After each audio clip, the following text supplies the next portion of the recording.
सब देखने और सुनने वालों को मोहब्बत भरा सलाम। नाज़रीन, पिछले दिनों एक प्रोग्राम मोइन पीरजादा का मैंने देखा, मुझे किसी ने भेजा था। उसमें प्रोग्राम में जो हैरानगी की बात थी कि हर चीज़ जो हम ज़ातियात पे ले आते हैं।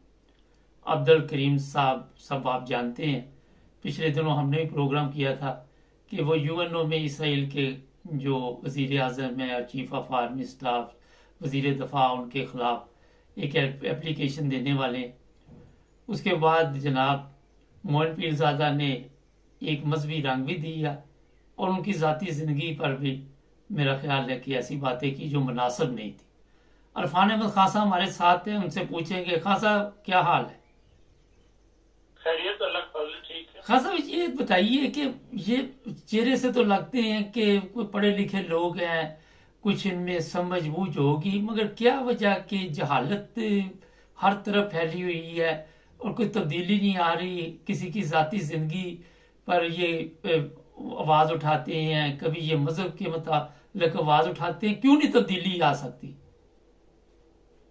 देखें, वजह है तो मोहित पीरजादा जो है वो पढ़ा लिखा इंसान है और अच्छा जर्नलिज्म करने वाला था। और जब से पाकिस्तान गया है, असल में तो इंग्लैंड में ग्रोन अप हुआ है, इंग्लैंड में बड़ा है। यहाँ पे स्काई टीवी जो था इंग्लैंड का, वहां से उसने सहाफत शुरू की और ज्वाइन किया।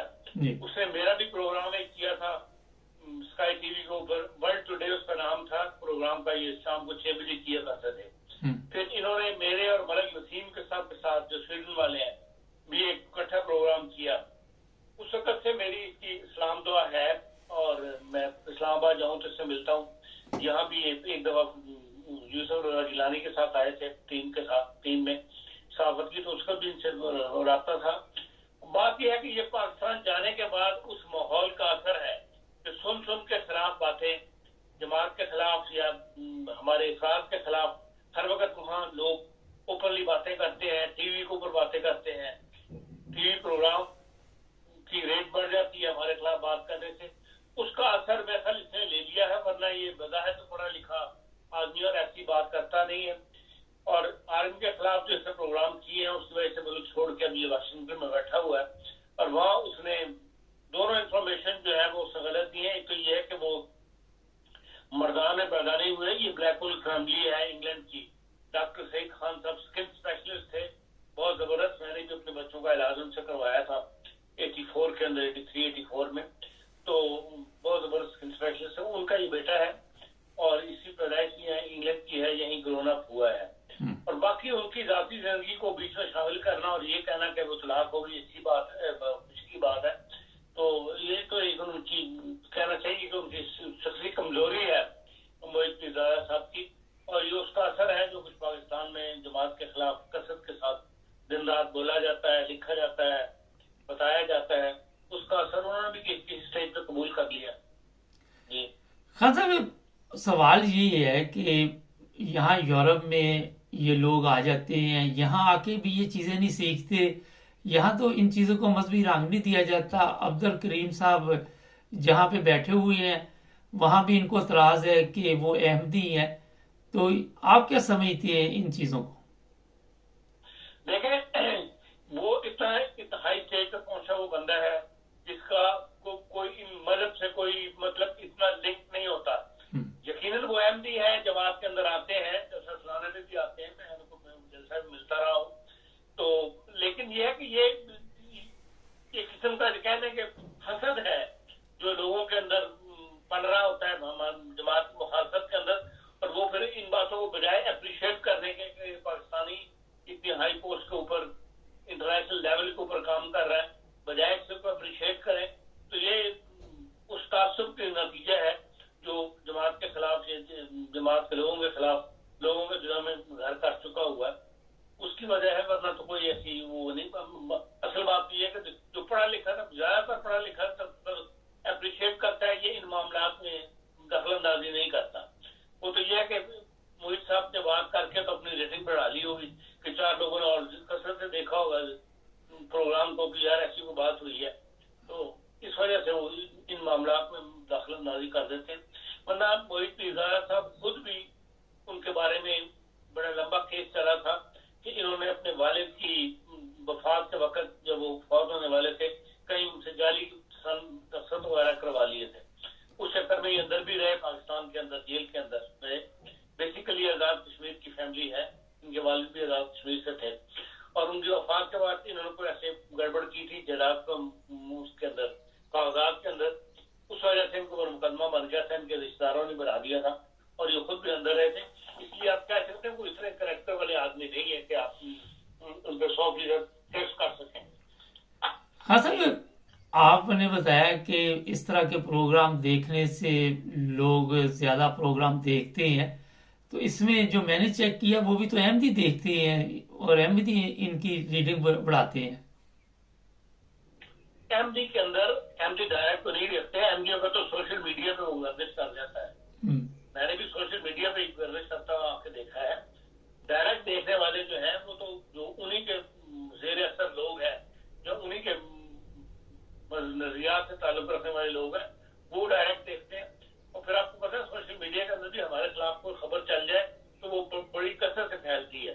सोशल मीडिया के अंदर उनकी रेटिंग बढ़नी शुरू हो जाती है, उस पर राय आनी शुरू हो जाती है, मनफी राय मजीद और आती है, तो उससे फिर वो उनकी रेटिंग बढ़ती है। तो उस वजह से ये मामला जो है वो आप कह सकते हैं कि भैया रेटिंग बढ़ाने के लिए वो ये ऐसी बातें करते हैं। फजल रहमान ने भी एक ऐलान किया है 7 सितंबर को, आप उसे किस नजर से देखते हैं? देखें, असल बात तो ये है कि ये मौलवी इस वक्त बिल्कुल बेदस्तोपा हुआ है, कहना चाहिए ना। इसको ये उम्मीद थी, जो तहरीक चलाई गई इमरान खान को हटाने के लिए, उसमें पीपल्स पार्टी पीछे हट गई थी, तो मौला फजल रहमान ही तहरीक को लेकर चला था। स्ट्रीट पावर जिसे कहते हैं, उसमें जगह जगह जलसे कर रहे हैं ये इमरान खिलाफ, वो उन्होंने उस वक्त ये आगे लगा, नवाज शरीफ साहब ने इनको बकअप किया कि हाँ आप आगे लगे, और उस वक्त वो बनी सेशन, उसमें सदर यही थे अपने फजल रहमान साहब। लेकिन जो ही हालात ने पलटा खाया, जब हुकूमत निगरान हुकूमत आ गई, उस वक्त भी उसको लिफ्ट नहीं करवाई गई, और जो रिजल्ट आए हैं उसमें उसको बिल्कुल ही बेदस्तोपा कर दिया। वो ये उम्मीद लगा के बैठे हुए थे, और जो इनकी गुफ्तगू होती रही जरदारी साहब से भी और नवाज शरीफ साहब से भी, शहबाज शरीफ साहब से भी, उसमें उनको यही था कि उनको सदर बनाया जाएगा, क्योंकि इन्होंने तहरीक की आगाज किया था, तहरीक को लेकर वो चले थे, सीट पावर शो की थी। और आपको पता है कि जरदारी साहब जो है वो बड़े गहरे सियासतदान है, वो असल बात मुंह पर कभी नहीं लेके आते, किसी को मायूस भी नहीं करते और किसी को ऐसी होप भी नहीं देते कि वो 100% कहें कि हाँ मैं ऐसा कर दूंगा, वो बीच में लटका के रखते हैं। तो इनको ये उम्मीद थी कि भाई मैं सदर जो है मुझे अगले 5 साल के लिए बना दिया जाएगा, लेकिन उसके लिए आपके पास नेशनल असेंबली के अंदर भी तो कोई पावर होनी चाहिए ना। वहां इनको हरवा दिया गया, इनकी सीटों को ऊपर, जो इनकी पक्की सीटें थी बलोचिस्तान की, वहां से भी हार गए, इस्माइल खान से भी हार गए। तो आप इसलिए आज जिस बंदे के पास नेशनल असेंबली में कुछ भी ना हो, उसको सदर तो नहीं नॉमिनेट किया जा सकता। ये बहरहाल एक चाल थी जो इनसे छुप कर नवाज शरीफ ने और नून लीग ने और पीपल्स पार्टी ने खेली है, जिससे ये बिल्कुल बेदस्तोपा हो गए, और इनका इक़्तिदार से बाहर रहना, बगैर मिनिस्ट्रियों के रहना जो बड़ा मुश्किल है। और उसका बदला जो है वो अब इनको ये बार बार कह रहे हैं कि फैसले जो है वो ऐवान में नहीं होंगे, मैदान में होंगे, ये इनका नारा बन गया हुआ है। और उसके लिए जाहिर है वो मजहबी ताकत को इस्तेमाल करेंगे अपनी, खुद भी एक मजहबी पार्टी है, मजहबी लोग भी उनके साथ हैं, और उसके लिए नित नए हरबे वो इस्तेमाल करेंगे। अब उन्हें ये भी एक आ गई है सबको, कभी सितंबर को आया खड़ा है, और ये 50 साल का मसला जो है, 50 साल हो गए उसको पास हुए कानून को, तो हम इसी को हवा दे के तो लोगों के जज्बात को भड़का के तो अपने जलसे जो है वो कामयाब करें। असल में तो इसकी बैकग्राउंड के अंदर ये वो गुस्सा है जो उनको सदारत से या वजारतों से या नेशनल असेंबली से उनको महरूम किए हुए है, उसका गुस्सा वो इन्होंने पीपल्स पार्टी और नून लीग पे निकालना है, उसके लिए सारा खेल जो रचाया जा रहा है। हाँ सर, एक बड़ा यहाँ पे सवाल है कि पाकिस्तान में जी 50 साल हो गए अहमदियों को अक़लियत करार दिया गया, लेकिन यहाँ पे फजल रहमान साहब की कोई खदमात पाकिस्तान के लिए? پاکستان کے لیے خدمات یہ ہیں کہ کشمیری کمیٹی کے چیئرمین کو بنایا گیا، پوری دنیا کی ان کو سیر کروائی گئی، اس کے علاوہ تو ان کی کوئی خدمات نہیں ہے. اپنے خاندان کا جو ہے معیار، انہوں نے معیار زندگی بلند کر لیا ہوا ہے. اب وہ پیسوں والوں میں شمار ہوتے ہیں، بڑی بڑی جیپوں میں ملتے ہیں. وہاں مفتی محمود جو ہے وہ پیدل پھیرا کرتے تھے. تو یہی ان کا مقصد تھا، یہی ان کی سیاست کا محور ہے. اس میں وہ کامیاب ہو گئے اور اب وہ چاہتے ہیں کہ بھئی یہ مستقل ان کو اس میں حصہ ملتا رہے. تو وہ اس میں رکاوٹ پڑ رہی ہے، اس لیے یہ اس قسم کے اقدام اٹھا رہے ہیں.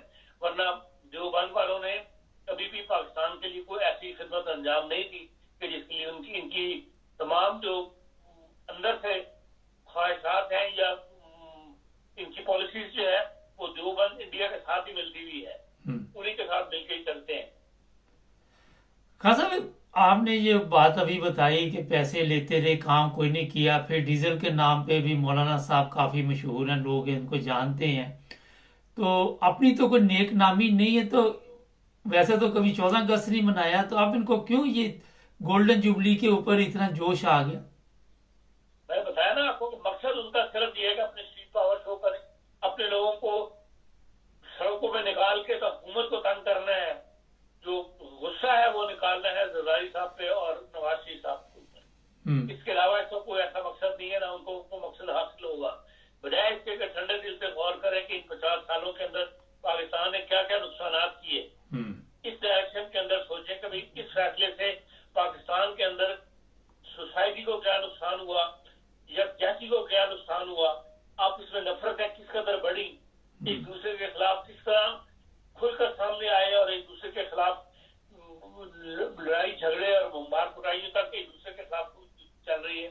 اور ایک دوسرے کو برداشت ختم ہو گئی ان معاملات کی وجہ سے. ایک دوسرے کے خلاف اس طرح پاکستانی معاشرے میں ایک دوسرے کے خلاف اس طرح جسے کہتے ہیں عدم برداشت کا تعلق نہیں تھا. تمام لوگ آپس میں مذہبی طور پہ اختلاف رکھنے کے باوجود ملتے بھی تھے، ایک دوسرے کے خاندانوں میں جاتے بھی تھے. اب تو سوائی لڑائی جھگڑے کے اور یہ کہ بھئی ایک دوسرے کے بائیکاٹ کرنے کے کوئی کچھ حاصل نہیں ہے.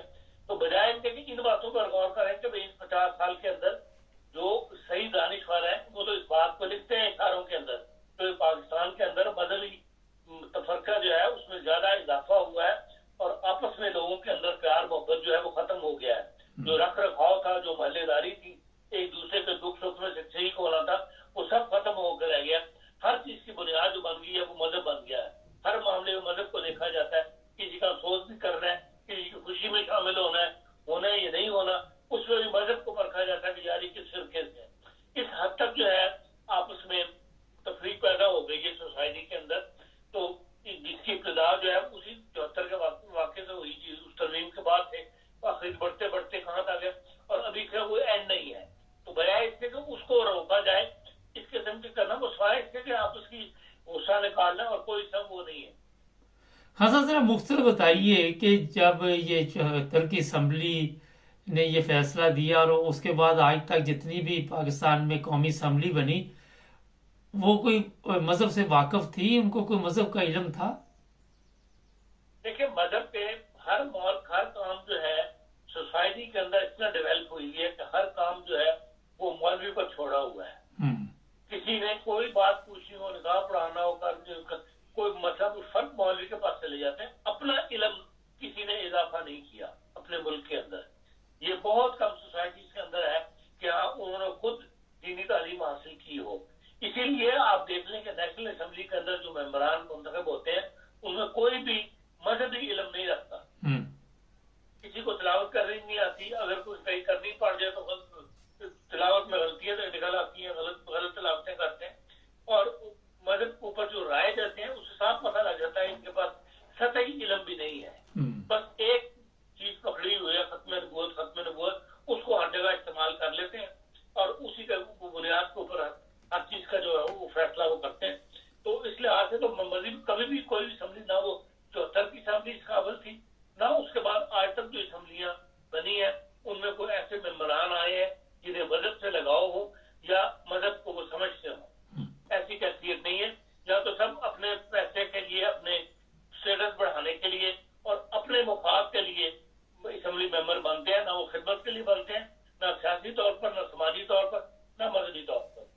बहुत शुक्रिया खान साहब। मैं आपको ये बताऊं कि ज़ियाउल हक ने भी उस वक्त जो वो असम्बली थी उसके बारे में जो कहा था, जानी शराबी और क्या क्या इल्ज़ाम लगाए थे, 74 की जो असम्बली थी, जुल्फ़िकार अली भुट्टो के मतलब भी आप जानते हैं। और वही पाकिस्तान की मेरा ख्याल है कि बदकिस्मती का दिन था जब जाहलों ने ऐसे फैसले किए जिससे आज तक पाकिस्तानी एक कौम ना बन सके।